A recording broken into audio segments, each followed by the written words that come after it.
সুপ্রিয় দর্শক, আসসালামু আলাইকুম। স্বাগত জানাচ্ছি এটিএন বাংলা নিয়মিত আয়োজন এটিএন বিজনেস অ্যান্ড ফাইন্যান্স থেকে। আমি আছি আপনাদের সাথে করবী জাহান নিতু। আজকে আমরা কথা বলবো রাজনৈতিক সরকার নেই, ব্যবসায় মন্দা। আমরা জানি সবথেকে বড় প্রয়োজন স্থিতিশীলতা, কিন্তু রাজনৈতিক নেতৃত্বের শূন্যতা বা অনিশ্চয়তা তৈরি হলে বিনিয়োগ থেমে যায় এবং বাজারে আসে অস্থিরতা। ক্ষুদ্র থেকে বড় ব্যবসায়ীরা পড়ে যায় বিপাকে। আজকে আমরা এই নিয়ে আলোচনা করব, অনিশ্চিত পরিস্থিতি কেন তৈরি হচ্ছে এবং এর উপরে প্রভাব কী পড়বে এবং এর ভবিষ্যতের সমাধান কি হতে পারে। এর জন্য আমরা আমাদের এটিএন বাংলা স্টুডিওতে দুজন বিশেষজ্ঞকে আমন্ত্রণ জানিয়েছি। আমি আপনাদের সাথে ওনাদের পরিচয় করিয়ে দিচ্ছি। আমাদের সাথে আজকে স্টুডিওতে উপস্থিত আছেন Arafatur Rahman Apel, chairman Emporium Properties Limited. ধন্যবাদ। এবং আমাদের সাথে উপস্থিত আছেন barrister Redwan Hossain, chairman NLI Securities Limited এবং একজন অর্থনীতি বিশ্লেষক। আপনাদের দুজনকেই ওয়েলকাম করছি। শুরুতেই আমি আরাফাতুর রহমান আপেল, আপনার কাছে আমি জানতে চাবো, রাজনৈতিক স্থিতিশীলতা না থাকলে ব্যবসা কেন মন্দা হয়ে যায় বলে আপনি মনে করেন? আসলে যখন দেশে রাজনীতির অবস্থা ভালো থাকে না, তখন বিনিয়োগকারীরা তাদের বিনিয়োগটা মানে দেশের মধ্যে বিদ্যমান যারা বিনিয়োগকারী আছে এবং বিদেশি বিনিয়োগকারীরা যারা বিনিয়োগ করবে তারা আস্থা পায় না, তাদের আস্থা উঠে যায়। কারণ এই হরতাল, এই অবরোধের কারণে, আপনার ভাঙচুরের কারণে টাইম মতো পণ্য সামগ্রী তারা দেশের মধ্যেও ব্যবসা করতে পারে না এবং আপনি রপ্তানি করতে পারে না। যে কারণে তারা আপনি খেয়াল করে দেখবেন ওই যারা শ্রমিক থাকে তারা টাইম মতো আসতে পারেন না ওই ফ্যাক্টরিগুলোতে এসে টাইম মতো যাদের বিদেশে যারা বিনিয়োগ করেছে, যাদের মাল, যাদের পণ্য ঠিক মতো তারা পোর্টে পৌঁছতে পারে না বিভিন্ন হরতাল অবরোধের কারণে। এবং এই হরতাল অবরোধের কারণেও দেখবেন যে ট্রাক ভাড়া, পণ্য ভাড়া বৃদ্ধি পেয়ে যায়। এই বিভিন্ন জটিলতার যখন সৃষ্টি হয় তখন অটোমেটিকলি দেশের মধ্যে যারা বিনিয়োগ করে এবং দেশের বাইরেও যারা বিনিয়োগ করে তারা আস্তে আস্তে তাদের আস্থা উঠে যায় এবং বিনিয়োগটা কমতে থাকে। জি, ধন্যবাদ আপনাকে। ব্যারিস্টার রেদওয়ান হোসেন, আপনার কাছে আমি জানতে চাবো যে সরকারের অনুপস্থিতি বা দুর্বলতা বাজারে কি কি ধরনের প্রভাব আনতে পারে বলে আপনি মনে করেন? জি, ধন্যবাদ। আপনি প্রশ্ন বলেছেন সরকারের অনুপস্থিত। সরকার তো আছে। তো আমাদের আজকের যে টাইটেল, যে রাজনৈতিক অস্থিরতার কারণে ব্যবসায়িক মন্দা, এটা নিয়ে স্ট্রেইট এই প্রশ্নের উত্তর দিতে গেলে মনে হতে পারে যে এই সরকারের অবস্থানের কারণে, রাজনৈতিক সরকার যেহেতু নেই সেই কারণে অর্থনৈতিক মন্দা হচ্ছে। আসলে ব্যাপারটা এরকম নয়। আমি একটু পিছনে ফিরে দেখতে চাই। আপনি দেখবেন 2020 সালে সারা বিশ্বে একটা অস্থিরতা তৈরি হলো। কেন? কোভিড মহামারী এলো, যে বিষয়ে আমাদের কোনো জানা ছিল না। এবং এই কোভিড মহামারীতে পুরো ওয়ার্ল্ডের প্রত্যেকটা দেশ কিন্তু এফেক্টেড হচ্ছে, নট অনলি বাংলাদেশ। বরঞ্চ আমি বলবো আমাদের বাংলাদেশ তখন যেভাবে রেজিলিয়েন্ট ছিল, যেভাবে আমরা ইকোনমিক অ্যাক্টিভিটি চালিয়ে গিয়েছিলাম, আমরা কিন্তু কোভিড থেকে ভালো মতোই রিলিফ পেয়েছিলাম এবং পরিত্রাণ পেয়েছিলাম। যখনই আমাদের অর্থনীতি কোভিড পরবর্তীতে ধীরে ধীরে ঘুরে দাঁড়াবে, তখন আমরা দেখলাম শুরু হলো ইউক্রেন রাশিয়া যুদ্ধ। এবং আপনাকে বুঝতে হবে, ইউক্রেন রাশিয়া যুদ্ধ মানে কিন্তু আমার জ্বালানির একটা বিশাল সংকট, আমার খাদ্যশস্যের একটা বিশাল সংকট। কারণ রাশিয়া এবং ইউক্রেন দুজনই হচ্ছে গ্যাস এবং আপনার শস্যের দিক দিয়ে বিশ্বের মধ্যে টপ এক্সপোর্টার। তো যখনই জ্বালানির আপনার অস্থিরতা ক্রিয়েট হবে, সেটারও একটা প্রভাব কিন্তু বিশ্বের সব দেশের অর্থনীতিতে পড়বে। স্বাভাবিকভাবে অনুরূপভাবে আমাদের অর্থনীতিতেও আপনার এটার প্রভাব পড়েছে। আমাদের ইউক্রেন যুদ্ধ শেষ না হতে হতে আমরা দেখলাম মিডল ইস্টে আপনার যুদ্ধ বেজে গেল, প্যালেস্টাইন এবং ইসরায়েলের মধ্যে। এখানেও সারা বিশ্ব বিভক্ত হয়ে গেল কে কার পক্ষে করবে। এই প্রত্যেকটা জিনিসেরই কিন্তু আপনার একটা ইম্প্যাক্ট আছে। তো এই হচ্ছে বৈশ্বিক যে সমস্যা, যেটার কারণে আমাদের অর্থনীতি একের পর এক ফাইট করছে। রিকভারি স্টেজে আসলে আবারই হয়তোবা এগুলো ফেস করতে হচ্ছে। পরবর্তীতে যেটা না বললেই নয়, 2024 সাল 5ই অগাস্ট বাংলাদেশের ইতিহাসে একটি বিরল দিন। 15 বছরের গত সরকারের আমলে যেই শাসন ব্যবস্থা ছিল তার বিরুদ্ধে দেশের জনতা, ছাত্র জনতা সবাই একসাথে আন্দোলন করল। এখন এই আন্দোলনটা কেন হয়েছিল? অনেকেই বলে এটার একমাত্র অবজেক্টিভ ছিল রাজনৈতিক অবজেক্টিভ। অনেকেই বলে মানুষ শুধুমাত্র ভোটের অধিকার প্রতিষ্ঠার জন্য এই আন্দোলন করেছে। আমার মতটা একটু ভিন্ন। অবশ্যই আমরা অনেক বছর ধরে ভোটাধিকার থেকে আমরা ভোটাধিকার আমরা প্রয়োগ করতে পারিনি। সেই জন্য কিছু কিছু মানুষের মধ্যে ক্ষোভ ছিল যে আমরা ভোট দিতে চাই, আমরা গণতন্ত্র প্রতিষ্ঠা করতে চাই, আমরা আমাদের ভোটের অধিকার চাই, কিন্তু দেখবেন সাধারণ মানুষ কিন্তু শুধুমাত্র ভোটের জন্য নামেনি, হয়তো পেটের দায় নেমেছে। পেটের দায় বলতে আমি কি বোঝাচ্ছি, সারা বাংলাদেশে এই অনেক বছর ধরে একটা আর্থসামাজিক বৈষম্য ক্রিয়েট হয়েছিল। আপনি দেখবেন সম্পদগুলো পুঞ্জীভূত হয়ে গিয়েছিল কিছু লিমিটেড মানুষের কাছে। এই প্রসেসটা, এই জিনিসটা যে আপনার দুর্নীতি, অর্থ পাচার এবং সম্পদ পুঞ্জীভূত হওয়া, এটাও কিন্তু আপনার ইকোনমিক প্রগ্রেস, ইকোনমিক ডেভেলপমেন্টটাকে স্লো করে এসেছে। আলহামদুলিল্লাহ, জনগণের রায়ে, আপনার জনগণের ইচ্ছা আকাঙ্ক্ষার প্রতিফলন হিসেবে আমাদের গণ অভ্যুত্থান হলো 5ই আগস্ট, নতুন সরকার, জনগণের সরকার গঠিত হলো। জনগণের বলতে যেহেতু অভ্যুত্থানের মাধ্যমে সরকার হয়েছে, আমি তাকে জনগণের সরকারই বলতে চাই। তো এই সরকার প্রতিষ্ঠার হওয়ার পরে সরকারকে কিন্তু পেছনের যেই সমস্যাগুলো আছে এগুলোকে গুছিয়ে নিয়ে, এগুলোকে অ্যাড্রেস করেই কিন্তু সামনে আগাতে হবে। এই অ্যাড্রেসিং করছে ঠিক ওই মুহূর্তে আবার কি হলো, সারা বিশ্বে আবার বাণিজ্য অস্থিরতা তৈরি হলো। কিভাবে তৈরি হলো? ট্রাম্প প্রশাসন সারা বিশ্বে আপনার বাণিজ্য উপরে ট্যারিফ দিয়ে দিলেন, এবং বাংলাদেশের উপরে বেশ বড় ট্যারিফ, আমাদের যে মূল সেক্টর গার্মেন্টস সেক্টর সেটার উপরও ট্যারিফ দিয়ে দিয়েছিল। আমি পরে আরো বিস্তারিত বলবো। ইন ব্রডার সেন্স যেটা বলতে চাচ্ছি, এই যে এতগুলো বিষয় একের পর এক 20 সাল থেকে আজকে 25 সাল আমাদের বাংলাদেশে এবং সারা বিশ্বে ঘটে গিয়েছে, এবং যে জিওপলিটিক্যাল স্টেট আছে সব কিছু মিলিয়ে আসলে একটা অস্থিরতা বিরাজ করছে। যে বিনিয়োগকারী, সে চায় তার বিনিয়োগের সুরক্ষা, সে চায় তার বিনিয়োগের ফিউচার প্রজেকশনস, এগুলো করতে পারছে না। আমার মনে হয় এই একটা কারণেই আসলে বিনিয়োগ এখন স্থবিরত হয়েছে, এবং এটি ইনশাল্লাহ সামনে আস্তে আস্তে আমরা এটা থেকে রিকভার করব। জি, ধন্যবাদ আপনাকে। আরাফাতুর রহমান, আপনার কাছে জানতে চাবো, আপনি একজন ব্যবসায়ী হিসেবে ব্যবসার জন্য স্থিতিশীল রাজনৈতিক পরিবেশ কতটুকু গুরুত্বপূর্ণ বলে মনে করবেন? অবশ্যই আপনি রাজনীতির পরিবেশ মানে ভালো না হওয়া পর্যন্ত আপনি দেশের ভিতর এবং দেশের বাইরেও কোনো অবস্থাতে ব্যবসার ডেভেলপ হবে না। কারণ যারা বিনিয়োগকারী তারা সবসময় চায় একটা নির্বাচিত সরকার থাকলে তার একটা নীতিমালা থাকে, সেই নীতিমালা মেনে নিয়ে তারা কিন্তু বিনিয়োগ করে। এবং যারা বাংলাদেশে বড় বড় ব্যবসায়ী আছেন, যারা প্রজেক্ট তৈরি করেন, তারা কিন্তু যখন নির্বাচিত সরকার থাকে তখন বাংলাদেশের যারা ব্যাংকগুলো আছে তারাও আস্থা পায় যে ঠিক আছে, এখন দেশের অবস্থা ভালো, এখন এখানে এই কোম্পানিতে ইনভেস্টমেন্ট করা যায়। এবং বিদেশি যারা বিনিয়োগকারী তারাও মনে করে এই দেশে রাজনীতিতে কোনো প্রকার সহিংসতা নেই, এবং রাজনীতির পরিবেশ ভালো, এবং নির্বাচিত শক্তিশালী সরকার আছে। তখনই দেখবেন যে ওই দেশে মানে বিদেশে অনেক বিনিয়োগকারীরা বাংলাদেশে আসবে। এবং আপনি এটাও জানেন যে বাংলাদেশের শ্রমিকের মূল্যটা বিশ্বের অনেক দেশের চাইতে কম। সেই জন্য তারা চায় যে আপনার যেখানে আপনি শ্রমিকের মজুরি কম সেখানে কিন্তু বিনিয়োগকারীরা বেশি ইনভেস্ট করতে চায়।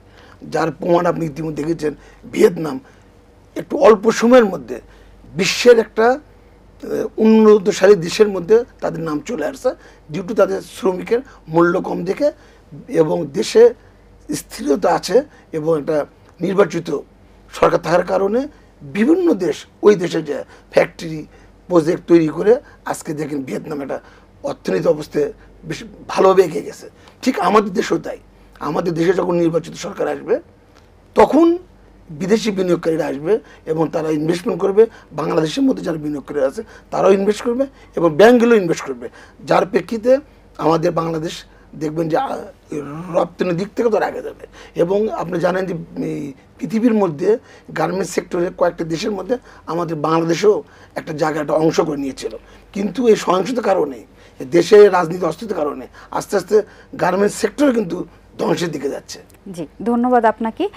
আপনার কাছে জানতে চাবো রেদওয়ান হোসেন, অনিশ্চিত রাজনৈতিক পরিস্থিতিতে বিনিয়োগকারীরা কি কি ধরনের সিদ্ধান্ত নিতে বাধ্য হন, মানে তারা কি কি ধরনের সিদ্ধান্ত নিয়ে থাকেন বলে আপনি মনে করেন? আপনার কাছে বিস্তারিত জানতে চাবো। অনিশ্চিত রাজনৈতিক পরিস্থিতি বলতে আমি যেটা বুঝি, আমার সহ আলোচক বড় ভাই বলেছেন, আসলে এই এখন যে আমাদের অন্তর্বর্তীকালীন সরকার আছে, বিনিয়োগকারীদের একটা কনফিউশন থাকতে পারে অনেক সময়, বা ছিল, এখন তো ক্লিয়ার হয়ে গেছে যে আগামী ফেব্রুয়ারিতে সম্ভবত ইলেকশন হবে।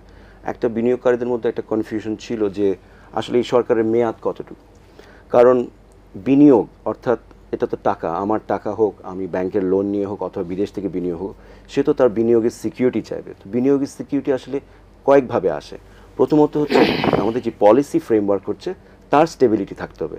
অর্থাৎ আজকে আমি একটি কাস্টমসে পলিসি করলাম রিগার্ডিং ভ্যাট অ্যান্ড ট্যাক্স, ওটা যাতে আবার আগামী অর্থ বছরে গিয়ে পাল্টে না যায়, তাহলে আমি যে বিনিয়োগটি করেছি সেটা আসলে অসুরক্ষিত হয়ে পড়বে। বা আমার যে প্রজেকশনসগুলো আছে ব্যবসা, আমি কতটুকু মুনাফা করব, কতটুকু আমার খরচ হবে ভ্যাটে বা কাস্টমসে, এই জিনিসগুলোর ক্ষেত্রে বিনিয়োগকারী তখনই আস্থা পায় যখন একটি আসলে লং টার্ম স্টেবল গভর্নমেন্ট থাকে। এবং definitely as a democratic nation আমাদের এখানে আপনার রাজনৈতিক সরকার আমরা যাকে বলছি বা ভোটের মাধ্যমে আসা সরকার যখন থাকে, 5 ইয়ার্স একটা টার্ম থাকে, তখন এই প্রজেকশনসগুলো করা খুব ইজি হয়। তো এই আপনার যে প্রশ্ন রাজনৈতিক অস্থিরতার বিষয়, এটি একটি সমস্যা যে আমরা আসলে ফিউচার দেখতে পাচ্ছি না, বিনিয়োগকারী ফিউচার বুঝতে পারছে না, তার ইনভেস্টমেন্ট আসলে কোন দিকে যাবে, পলিসি সাপোর্ট কী হবে। আরেকটা কথা আমার কাছে ভেরি ইম্পর্টেন্ট, যেটা এখনকার যে অস্থিরতা আমি ফিল করছি, আসলে আবার বিগত সরকারের কথাই বলতে হয়, বিগত সরকারের যেই দুঃশাসন, অর্থনৈতিক দুঃশাসন, এটা আসলে বাংলাদেশের পুরো অর্থনৈতিক কাঠামোটাকে ভঙ্গুর করে দিয়েছে।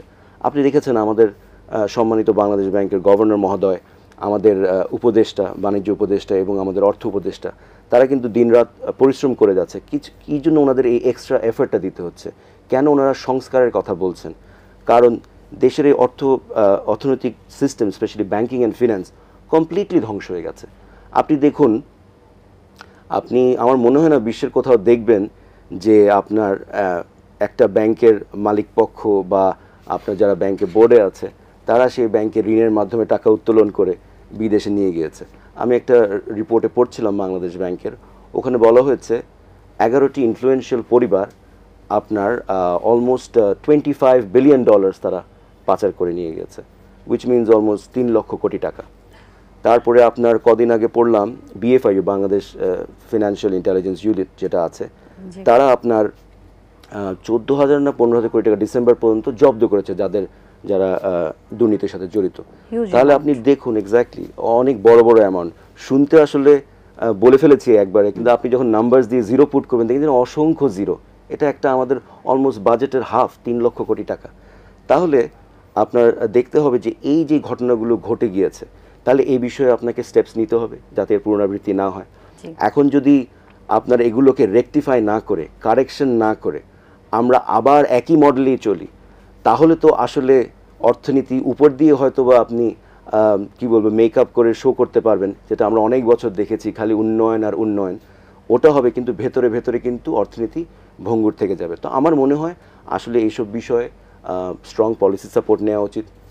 ও বলতে ভুলে গেছে, sorry, non banking financial institution যেটা আমরা বলি লিজিংগুলো, এখানে আপনি দেখেন বাংলাদেশ ব্যাংক মনে হয় 2-3 দিন আগে 7টা না 9টা মনে হয় বন্ধ ঘোষণা করেছে। এখন আপনি চিন্তা করেন, এখানে কিন্তু আমানতকারী ছিল, সে বিনিয়োগ করেছে যে আমার আমানত এখানে সুরক্ষিত থাকবে, আমি রিটার্ন পাবো। এই লোকগুলোর টাকাগুলো তো আর রিটার্ন আসবে না, তাহলে এটাও তো ইকোনমিতে আসছে না। এটা কোনো একটা ছোট গোষ্ঠী এই টাকাটা নিয়ে ঋণ হিসেবে হোক যেভাবেই হোক তারা নিয়ে পাচার করে ফেলেছে। তো সব মিলিয়ে আপনার মূল যে প্রশ্ন ছিল সেখান থেকে বলতে চাই অস্থিরতা আছে, কিন্তু এই প্রবলেমসগুলো অ্যাড্রেস না করে আমরা যদি সামনে এগিয়ে যাই তাহলে 1 বছর 2 বছর 3 বছর পরে আবার অস্থিরতা, রাজনৈতিক এবং অর্থনৈতিক অস্থিরতা দেখা দেবে। তো আমার মনে হয় এই জায়গাগুলো অ্যাড্রেস করা দরকার, এবং তারপরেই আমরা হয়তো আশা করছি সামনে একটা ভালো অর্থনৈতিক অবস্থার দিকে আমরা এগিয়ে যাব ইনশাআল্লাহ। জি, ধন্যবাদ আপনাকে। আপনার কাছে জানতে চাবো যে ক্ষুদ্র ও মাঝারি ব্যবসায়ীরা এই পরিস্থিতিতে কিভাবে সবথেকে বেশি ক্ষতিগ্রস্ত হচ্ছেন এবং কিভাবে আপনার মতামত? ক্ষুদ্র এবং মাঝারি যারা ব্যবসায়ী তারা সবচেয়ে বেশি ক্ষতিগ্রস্ত। আপনারা জানেন যে তারা বিভিন্ন এনজিও থেকে ছোট ছোট লোন নেয়, তাদের টার্গেট থাকে সাপ্তাহিক বা মাসিক। যখন দেশে অস্থিরতা তৈরি হয়, দেশে হরতাল অবরোধ ভাঙচুর তৈরি হয়, দেশের রাজনীতির প্রেক্ষাপট যখন চেঞ্জ হতে নেয়, তখন তারা টাইম মতো ওই তাদের যে টার্গেট থাকে যে এই মাসে এত টাকা সেল হবে, এখান থেকে আমি আমার পরিবারের জন্য এই টাকা খরচ করব এবং এখান থেকে এসএমই মানে অর্থাৎ মাসিক কিস্তি টাকাটা দেবো। তারা দেখা যায় এই যে হরতাল অবরোধের কারণে দোকান বন্ধ রাখতে হয়, তাদের ব্যবসা প্রতিষ্ঠান বন্ধ রাখতে হয়, এর কারণে তারা টাইম মতো এসএমই লোনগুলো ঠিকমতো দিতে পারে না এবং তাদের পরিবারও তারা ঠিক মতো চালাতে পারে না। দেখা যায় 7 দিনের একটা টার্গেট থাকে, যখন এটা 15 দিনে যায় তার ডবল হয়ে যায়, তখন 1 মাস বা 2 মাস হয়ে যায়, তখন তার জন্য ঋণের একটা বড় একটা ধরতে গেলে পাথর তার মাথার উপর চেপে বসে, এবং তারা সবচেয়ে বেশি ক্ষতিগ্রস্ত। মানে তারা তো অল্প ঋণ নেই, এবং যারা এসএমই লোন দেয় তারা তো বুঝে না হরতাল অবরোধ, তারা মাস গেলে সপ্তাহ গেলে আসে বলে আমাদের টাকা দাও, রিটার্নটা পরিশোধ করো। তো তারা সবচেয়ে বেশি ক্ষতিগ্রস্ত। তাই আমি সরকারের কাছে আবেদন জানাবো যে এই যারা ছোট ও মাঝারি ঋণ নিয়ে যারা ব্যবসা করে, তারা যেন, যারা বিভিন্ন এসএমই প্রতিষ্ঠানগুলো আছে, তারা যেন সহজ সত্ত্বে এবং ভবিষ্যতে এই ধরনের যদি কখনো আমরা মনে করি না ঘটবে, যদি কখনই যেন ঘটনা ঘটে, যারা ক্ষুদ্র মাঝারি ব্যবসায়ী তারা ভালোভাবে চলতে পারে, এরকম একটা অবস্থা যেন তৈরি করে। জি, ধন্যবাদ আপনাকে। ব্যারিস্টার রেদওয়ান হোসেন, আপনার কাছে একটু জানতে চাবো যে আমরা যদি একটু পণ্যের দামের কথায় আসি এবং সরবরাহের বিষয়টা আসি, যে পণ্যের দাম ও সরবরাহে কি ধরনের সংকট তৈরি হয় এমত অবস্থায়, আপনি যদি একটু বলতেন আমাদের। পণ্যের দামে ভাই তো বললেনই, অস্থিরতা মানেই তো অস্থিরতা। যখন ব্যবসায়িক এবং অর্থনৈতিক অস্থিরতা হবে, আপনি পণ্যের বাজারেও কিছুটা অস্থিরতা দেখবেন। কিন্তু লক্ষণীয় বিষয় হচ্ছে, আমি নিউজ পেপারে বিগত কয়েক মাসে পণ্য বাজারের অস্থিরতা নিয়ে কোনো রিপোর্ট আসলে দেখিনি। যেটা আমরা প্রায়ই আগে দেখতাম যে হঠাৎ করে পেঁয়াজের দাম বেড়ে আগুন, হঠাৎ করে যে আলুর দাম 4 টাকা কেজিতেও বিক্রি হয় না, সেই আলু হঠাৎ করে 80 টাকা হয়ে গেল, চালের বাজারে আগুন, এরকম আমরা হেডলাইন কিন্তু দেখতে পেয়েছি। তো সেক্ষেত্রে when it comes to overall অস্থিরতা, আমার কাছে মনে হয় যে ব্যবসায়ীরা এই জায়গাটাকে মোটামুটি ভালো মতো অ্যাড্রেস করেছে, পণ্যের চাহিদা মেটানোর চেষ্টা করছে।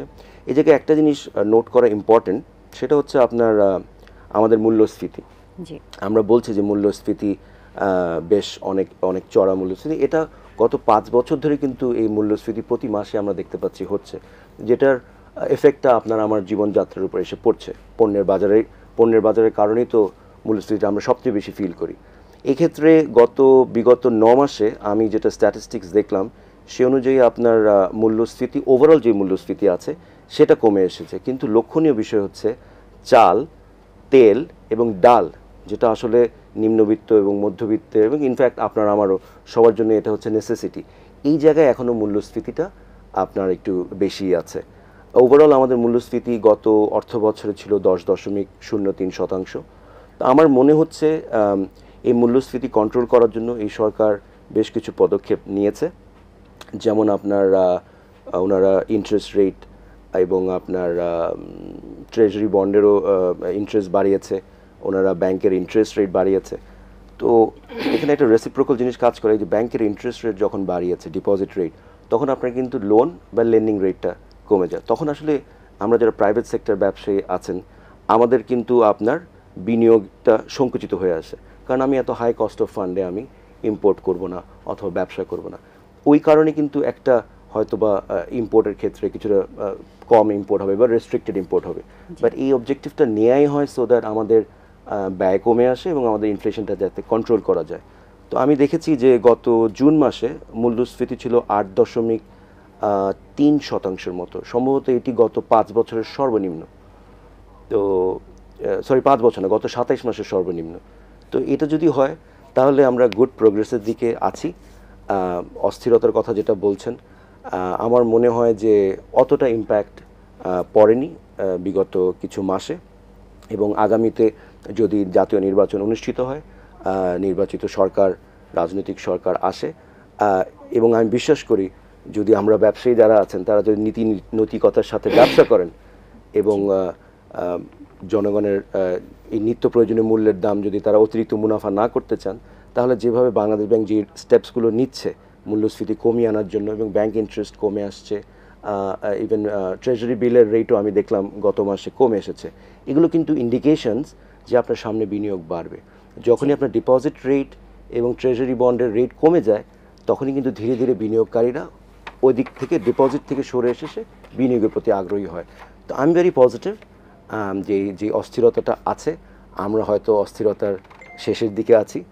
গত 1 বছর যেই দ্রব্যমূল্যে অস্থিরতা ছিল, এবং ইলেকশনকে সামনে রেখে অর্থনীতিও সবসময় দেখবেন, যদি রাজনৈতিক পরিস্থিতি কিছু ঠিক থাকে, ইলেকশনকে সামনে রেখেও কিন্তু অর্থনীতি অনেক অ্যাক্টিভিটিস ক্রিয়েট হয়। এখানেও কিন্তু প্রচুর এমপ্লয়মেন্ট জেনারেশন হয়। তো সব মিলিয়ে আমি বিশ্বাস করছি আগামীতে এই দ্রব্যমূল্যের দাম কমে আসবে এবং সরকারকে বিশেষভাবে আসলে একটু খেয়াল করতে হবে যে তিনটা বললাম যেটা মূল্যস্ফীতি এখনো কন্ট্রোলে আসেনি, সেটা হচ্ছে চাল, তেল এবং ডালের বিষয়টি। এতটুকু। জি জি, ধন্যবাদ আপনাকে। আলাপুর রহমান আপেল, আপনার কাছে আমি জানতে চাবো যে সরকার না থাকায় এই কি মানে অন্তর্বর্তী সরকার থাকাকালীন কি ধরনের নীতিমালা, আপনি তখন নীতিমালার কথা বলছিলেন, কি ধরনের নীতিমালা থাকলে একটি ব্যবসার জন্য ব্যবসায়িক পরিবেশ তৈরি হবে? আপনি মনে করেন যারা ব্যবসায়ী তো সবসময় একভাবে ব্যবসা করতে পারে না। বিভিন্ন যারা ইম্পোর্ট করে নিয়ে আসে কাঁচামাল, বিদেশ থেকে নিয়ে আসে, সে বাংলাদেশের কোনো প্রোডাক্ট তৈরি করে, দেখা যায় এটা আপনি ডলারের উপরে কিন্তু নির্ভরশীল। ডলার যখন বেড়ে যায়, একজন ব্যবসায়ী 115 টাকা বা 116 টাকা মানে বাংলাদেশি টাকা আর ডলার 1 টাকা এই হিসেবে যখন আপনি এলসি করে ওই মালটা আস্তে আস্তে দেখা যায় ডলারের দাম বেড়ে গেছে এবং সে যে ওই কাঁচা মালটা নিয়ে এসে যে তৈরি করে বাজারে যাবে, তখন দেখা যাবে তার যে টার্গেট ছিল সে টার্গেট সে মিস করেছে। কারণ তার টার্গেট ছিল যে আমি একটা পণ্য বাজারে এই দামে বিক্রি করব। যখন এই ডলারের দাম বৃদ্ধি হয় তখন তো ওই দামে সে বিক্রি করতে পারে না, দামটা বেড়ে যায়। কিন্তু ব্যাংক যে শর্তে বা যে আপনি সুদে যে লোনটা দিয়েছে, ব্যাংক তো ওখানে বলবে না ঠিক আছে তোমার ওখানে ধরো যে তুমি বেশি দাম মালটা নিয়ে আসছো, তখন এলসি করো, তোর দামটা কম ছিল, এখন তো ডলারের দাম বেড়ে গেছে, তুমি আমাদের মার্জিনটা কম দাও। কিন্তু সরকারের উচিত সরকার পক্ষ এবং ব্যবসায়ী পক্ষ এবং ব্যাংক কর্তৃপক্ষ মিলে একটা সব সময়ের জন্য একটা, আমার মনে হয় এটা একটা কমিটি করে দেওয়া উচিত যে যারা এই ধরনের বিপদে পড়বে তাদেরকে যেন সরকারও সহযোগিতা করে, ব্যাংকও যেন সহযোগিতা করে। তাহলে দেখবেন যে বাংলাদেশে বিনিয়োগকারী এবং বাংলাদেশে বিদ্যমান যারা আছেন যে বিনিয়োগকারী, তারা মানে প্রচুর আকারে বাংলাদেশের ব্যবসা আমার মনে হয় মানে অনেক দেশের চাইতে বাংলাদেশ এই ব্যবসার দিন ডেভেলপ হবে। ডিউ টু শ্রমিকের মজুরি কম, আর বাংলাদেশে যখন রাজনীতি স্থিরতা আসবে সবাই তো বিনিয়োগ করবে পাশাপাশি এবং স্বতঃস্ফূর্তভাবে বাংলাদেশে আমার মনে হয় ব্যবসা করে একটা সুন্দর পরিবেশ বাংলাদেশে তৈরি করা সম্ভব। জি, ধন্যবাদ আপনাকে। ব্যারিস্টার রেদওয়ান হোসেন, আপনার কাছে জানতে চাব ব্যবসায়ী সংগঠনগুলো কিভাবে এই মন্দার সময় একসাথে কাজ করতে পারে? জি ধন্যবাদ। ব্যবসায়িক সংগঠনগুলো আসলে বারবারই পেছনের কথাই বলতে হচ্ছে। আমাদের মূলত ব্যবসায়িক সংগঠন লিডিং হচ্ছে এফবিসিসিআই, এরপরে আমাদের বিভিন্ন চেম্বারসগুলো আছে এবং প্রত্যেকটি ট্রেড অর্গানাইজেশনসও আছে ট্রেডগুলোর। তো এগুলোতেও ওই যে 5ই অগস্টের যে একটি মেজর চেঞ্জ এসেছে আমাদের রাজনৈতিক প্রেক্ষাপটে, ওটার ইম্প্যাক্ট কিন্তু ট্রেড অর্গানাইজেশনগুলোর উপরও পড়েছে। অনেকগুলোর কমিটি ভেঙে গেছে, তাই না ভাইয়া? মনে হয় অনেকগুলোর কমিটি নেই, অনেকে দেশেই নেই, অনেক প্রেসিডেন্ট সহসভাপতি দেশ ছেড়ে চলে গিয়েছে। তো মোটামুটি গত 10-11 মাস এখানে কিভাবে ইলেকশন হবে, কিভাবে সংস্কার হবে, এগুলো নিয়ে কাজ হয়েছে। তো অ্যাট দিস মোমেন্ট আমার মনে হয় এফবিসিসি ইলেকশন হবে সামনে, আর ঢাকা চেম্বারের হয়ে গিয়েছে। তো অর্গানাইজেশনগুলো ভেতরে ট্রাই করছে তারা ইন্টারনালি একসাথে অবভিয়াসলি বসা দরকার যখন প্রত্যেকটি অর্গানাইজেশনের কমিটিগুলো ঠিকমতো ফর্ম হবে। এখনও প্রত্যেকটি অর্গানাইজেশনের কমিটিগুলো ইলেকশন হয়নি বা ফর্ম হয়নি, বাট অ্যাড্রেস করার জন্য অ্যাওয়ারনেস প্রয়োজন। এই অর্গানাইজেশনগুলোর আপনার যে আমাদের যে প্রতিষ্ঠানগুলো ইম্পর্টেন্ট, যেমন আমাদের বাণিজ্য মন্ত্রণালয়, যেমন আমাদের বাংলাদেশ ব্যাংক, এদের সাথে কমিউনিকেশন আসলে ডেভেলপ করতে হবে আমাদের ট্রেড বডিগুলো, এবং তারা তাই করে থাকে। তো রিসেন্টলি ঢাকা চেম্বার অফ কমার্সের সভাপতি এবং পুরো চেম্বার মিলে তারা কিন্তু এই যে রাজনৈতিক অস্থিরতা এবং মন্দা, এটার উপরে ওনারা কিন্তু একটি সেমিনার অ্যান্ড ডায়ালগ করেছেন। এগুলো ভেরি ইম্পর্টেন্ট। তাহলে কি হবে, যারা নীতি নির্ধারক, যারা পলিসি মেকিং করে, তারা আসলে জানবেন যে বিনিয়োগকারী বা ব্যবসায়ীরা কি চায়, তাদেরকে কিভাবে সহায়তা করা যায়। এই বুস্টিংটা, এই যে একবার একটা সেমিনারে হবে না, রেগুলারলি পলিসি মেকার এবং আপনার ব্যবসায়ীদের মধ্যে ডায়ালগস হতে হবে, ডিসকাশনস হতে হবে। তাতে করে যেটা হবে, আপনার সংগঠনগুলো তাদের যে সংগঠনের মধ্যে সব সেক্টরের লোকই থাকে, সব বিজনেস সেক্টরের লোকই কিন্তু থাকে আমাদের ঢাকা চেম্বারে এবং এফবিসিসিআইতে। তো তারা তখন তাদের ইস্যুসগুলো কমিউনিকেট করতে পারবে, গভর্নমেন্ট অ্যাকর্ডিংলি আপনার পলিসিস নিতে পারবে। কিন্তু যে কথাটা আমার সহ আলোচক বলছিলেন যে সার্টেনটি, হ্যাঁ, সার্টেনটি, তো সার্টেনটি আসলে তো যতদিন পর্যন্ত একটি elected government for 5 year terms আসছে না, ততদিন পর্যন্ত তো আসলে সার্টেনটি আসবে না, একটা আনসার্টেনটি থেকেই যাবে। বাট আমাদের মাননীয় প্রধান উপদেষ্টা যখন থেকে বলেছেন যে একটা টাইম ফ্রেম দিয়েছেন যে ইলেকশন হবে, আমি তো যা ফিল করছি যে একটা ভাইব্রেশন আসছে, কারণ সবাই তাহলে মনে করছে যে একটা ইলেকশনের পরে একটা লং টার্ম 5 ইয়ার্স গভর্নমেন্ট থাকবে। তো আপনার যে প্রশ্ন ছিল যে সংগঠনগুলো কি করতে পারে, সংগঠনগুলো অলরেডি ইনিশিয়েটিভ শুরু করেছে।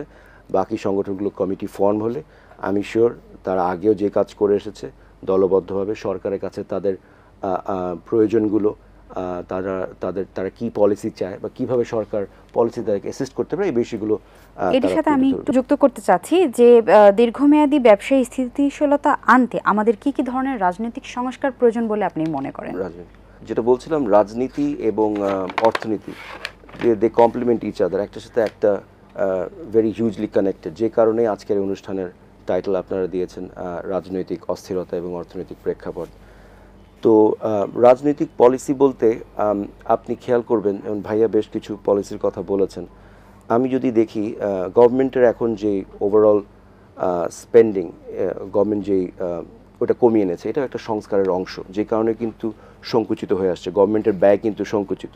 ডেভেলপমেন্ট প্রজেক্টগুলো গভর্নমেন্ট এখন খুব বেছে বেছে করছে। তাহলে কি হচ্ছে, যেসব ব্যবসা প্রতিষ্ঠানগুলো আপনার কনস্ট্রাকশনের সাথে জড়িত, সাপ্লাইয়ের সাথে জড়িত, তাদের কাজ করার ক্ষমতাটা কমে আসছে। তো ওনারা এটা কেন করছে, কারণ আসলে ওনারা এখানে সংস্কার করতে চাচ্ছে, বিকজ আগে আসলে মেগা প্রজেক্টের নামে মেগা দুর্নীতি হয়েছে। এটা রোধ করার জন্য সরকার কিছু পলিসি নিচ্ছে। তো আমার মনে হয় এখানে ইয়াং জেনারেশন, আজকে গণ অভ্যুত্থান ইয়াং জেনারেশনের দ্বারা লিডারশিপে আসলে এটা হয়েছে। আমরা যারা একটু সিনিয়র, আমরা হয়তো অনেক পরে গিয়ে এটার সাথে সম্পৃক্ত হয়েছি, তো তাদের লিডারশিপে হয়েছে। ইয়াংদেরকে আরও ফ্লোর দিতে হবে। আমরা রাজনীতিতেও দেখছি ইয়াং পিপলরা এখন রাজনীতিতে আসছেন, উই এনকারেজ ইট। অর্থনীতিতে ইয়াং পিপলকে যদি এনকারেজ করতে হয়, তাহলে বেশ কিছু সংস্কার প্রয়োজন। যেমন মোটা দাগে আমি দুটো কথা বলি, সব কিছু না বলে। প্রথমত হচ্ছে, আপনার যদি কোনো ব্যবসা বা বিনিয়োগ করতে হয়, আপনার ফান্ডের প্রয়োজন। একটা হতে পারে আমার নিজের ফান্ড আছে, এখন যে প্রথমে ব্যবসা করবে সে যদি তার পিতা মাতা বা পরিবার থেকে ফান্ড না পায়, তাহলে তো তার হাতে ফান্ড নেই, তাহলে তার অ্যাক্সেস টু ফান্ডটা কোত্থেকে আসে?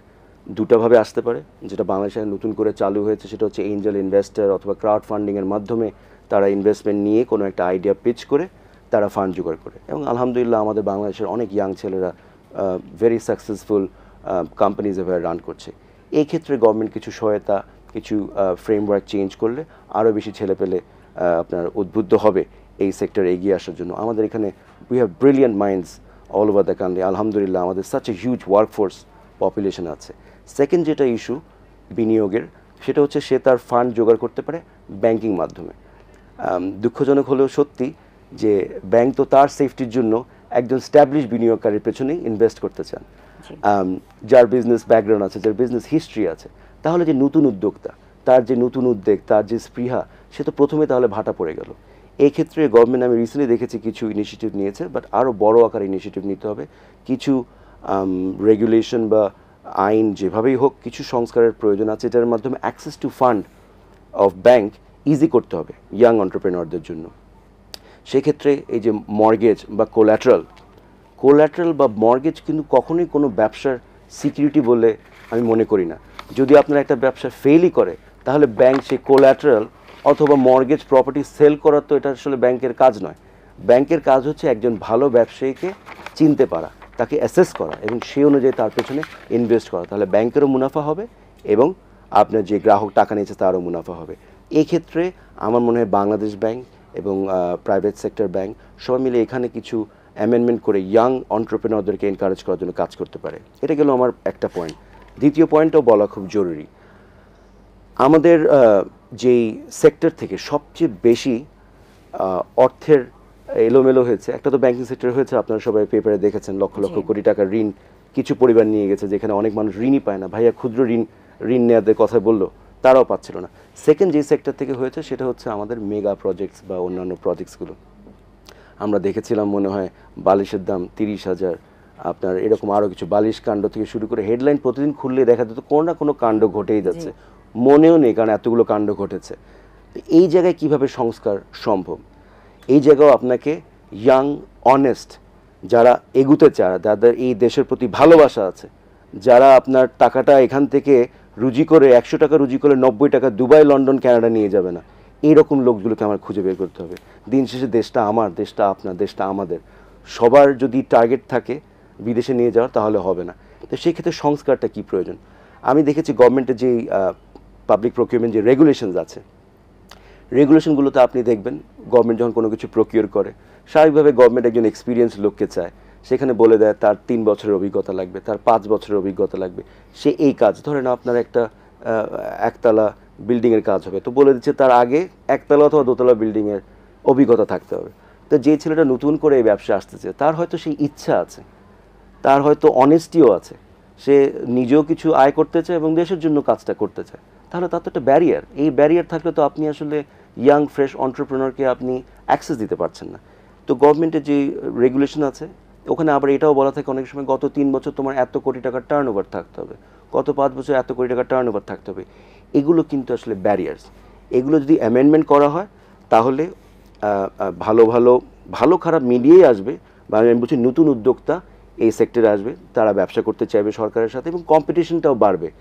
আপনি যখন এরকম রেস্ট্রিকশন দিচ্ছেন, স্বাভাবিক কারণে তারও যুক্তি আছে কেন রেস্ট্রিকশন দেওয়া হয়েছে, কিন্তু এতে করে দেখা যাচ্ছে গত 5 বছর কে ব্যবসা করেছে বলেন তো দেখি বড় আকারে, গত 5 বছর কার টার্নওভার 50 কোটি 100 কোটি, এই নতুন উদ্যোক্তার তো না, এই ছোট উদ্যোক্তার তো না, মুষ্টিমেয় কিছু মানুষের, যার বাড়ি দুবাইতে, যার বাড়ি কানাডাতে, সবার কথা বলছি না, জেনারেলাইজ করে, কিন্তু আছে কিছু মানুষ করেছে। তাহলে আমি আবারও সেই ওই একটা গোষ্ঠীকেই শুধু এনকারেজ করে যাচ্ছি, সেই শুধু ব্যবসা করে যাবে। এই জায়গায় আমি সিরিয়াসলি মনে করি গভর্নমেন্টের অ্যামেন্ডমেন্ট করে কিছু কিছু স্কোপ ইয়াং এবং নিউ এন্টারপ্রেনারকে দেওয়া উচিত, একটা লেভেল প্লেইং গ্রাউন্ড। আমরা রাজনীতিবিদরা বলে না যে ইলেকশন করতে পারিনি, লেভেল প্লেইং গ্রাউন্ড ছিল না, অন্যের ইয়ে ছিল, তো ব্যবসাতেও লেভেল প্লেইং গ্রাউন্ড দরকার। এই 18 কোটি মানুষের মধ্যে আমাদের we have a young population, let them come forward, let them do something good for the country. জি, ধন্যবাদ আপনাকে, ধন্যবাদ আপনাদের দুজনকে। আমরা অনুষ্ঠানের শেষ পর্যায়ে চলে এসেছি, এখন বিদায়ের পালা। দর্শক, আমরা কথা বলছিলাম রাজনৈতিক সরকার নেই, এই জন্য ব্যবসায় মন্দা। আমরা আজকে আমাদের আলোচনা থেকে জেনেছি যে রাজনৈতিক স্থিতিশীলতা না থাকলে ব্যবসায় মন্দা হয় এবং বিনিয়োগ কমে যায় এবং জনসাধারণের জনজীবনের মান অনিশ্চয়তার মধ্যে পড়ে যায় এবং একজন সুস্থ স্বাভাবিক দায়িত্বশীল রাজনীতিক সরকার শুধু আমাদের দেশের অর্থনীতির জন্য না, বরং এটি আমাদের জীবনযাত্রার মান সব কিছুর জন্য অপরিহার্য। দর্শক, এরই সাথে আজকে শেষ করছি আমাদের এই অনুষ্ঠান। আগামী পর্বে কোনো সমসাময়িক বিষয় নিয়ে আপনাদের সামনে আবার হাজির হব। ততদিন পর্যন্ত ভালো থাকুন, সুস্থ থাকুন এবং এটিএন বাংলার সাথেই থাকুন। ধন্যবাদ।